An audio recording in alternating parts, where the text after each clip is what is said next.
So now we're going to make our flap, the thing that closes our pouch.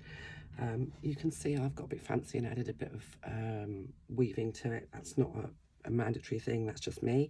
And I've chosen to do the square end. There are two options. Now, rather than cutting two the same size, the size that it says in the pattern, I tend to cut one that's the size in the pattern and one that's just a bit bigger, sort of a scrap if you like. And I'll lay one against the other. Now you can add a little bit of glue if you want to. It's not a big drama, it's up to you if you feel that you need to. I've just added a little tiny bit of glue stick to mine. And now I'm going to top stitch all the way around the outside of the flap. I'm leaving long threads at the beginning and the end so that I can tie off my threads, and I'm stitching in 1/8 of an inch seam allowance.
I've gone all the way around the outside, and now I'm just going to take the threads from the front to the back and tie them off. I've had a lot of people say to me over the 3.5 years that I've been doing designs, why do you do that all the time? I just love the fact that you don't have big lumps of back stitching showing. Back stitching not only looks unattractive, but it's also it will weaken your faux leather because you're effectively making more holes than you need to, which I just don't like doing. I just don't want to. I want the integrity of my faux leather to be good.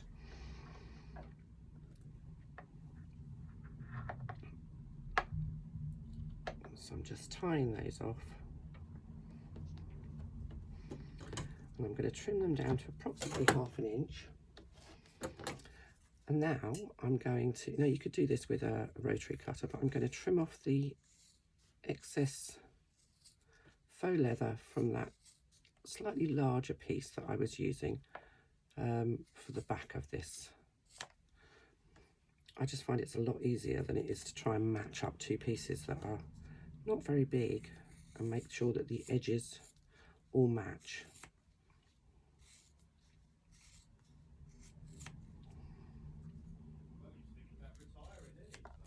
There we go. Perfect. And now all my edges are beautifully beautifully even. Now if you wanted to edge coat this, you could do. Now what I am going to do is just going to pop a little bit of glue stick to hold those threads so that they don't kind of poke out. When we add this flap to our exterior, we don't want those little threads that we've cut to poke out and show. So let's find my exterior. So here is the exterior panel, and you can see I've done quite a lot of weaving on mine. And this is the top end, so this is the flap part. So this is where I want to add my flap. Now I haven't put my snap on. I'll put that on in a minute, but I can sew this in place before I put my snap on.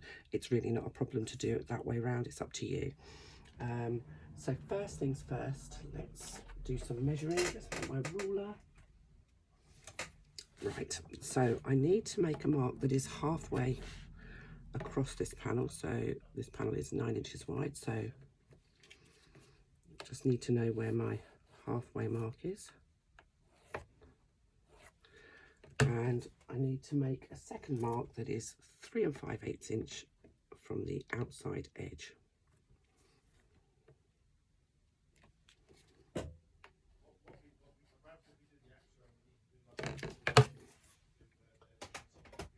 And what I'm going to do is I'm going to take my flap and I'm going to lay it so that it's centrally and that the short end is on that 3 5/8 inch mark that I've made.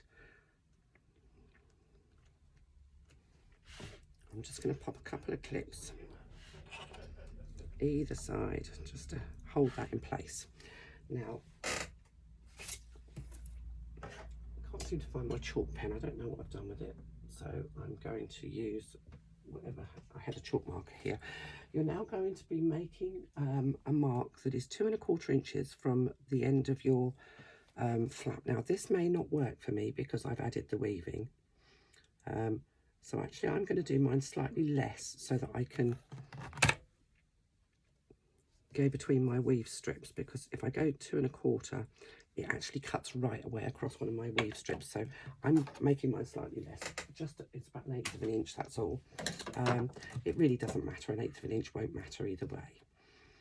Again, long threads, top and bottom, and I'm going to do a line of stitching within that original line of stitching, and it will go across this flap as well. So starting, Daisy, I'm going to start stitching, and my stitching is going to be 1/8 of an inch inside of my original stitching.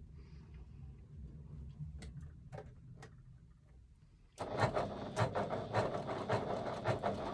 I'm coming down the outside.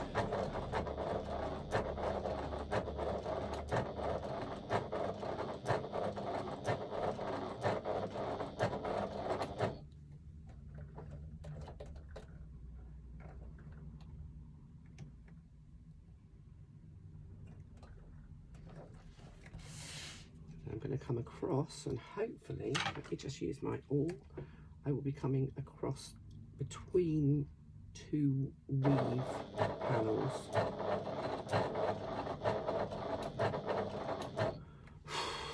And I can breathe.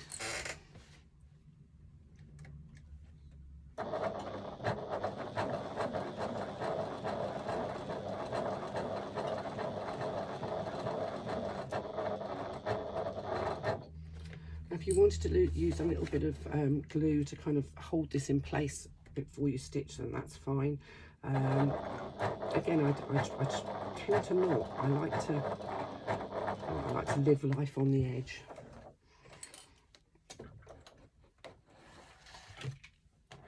So once I've got back to where I started, trying to finish in the same stitch hole again, take the threads from the front, through the layers, to the reverse, and tie them off.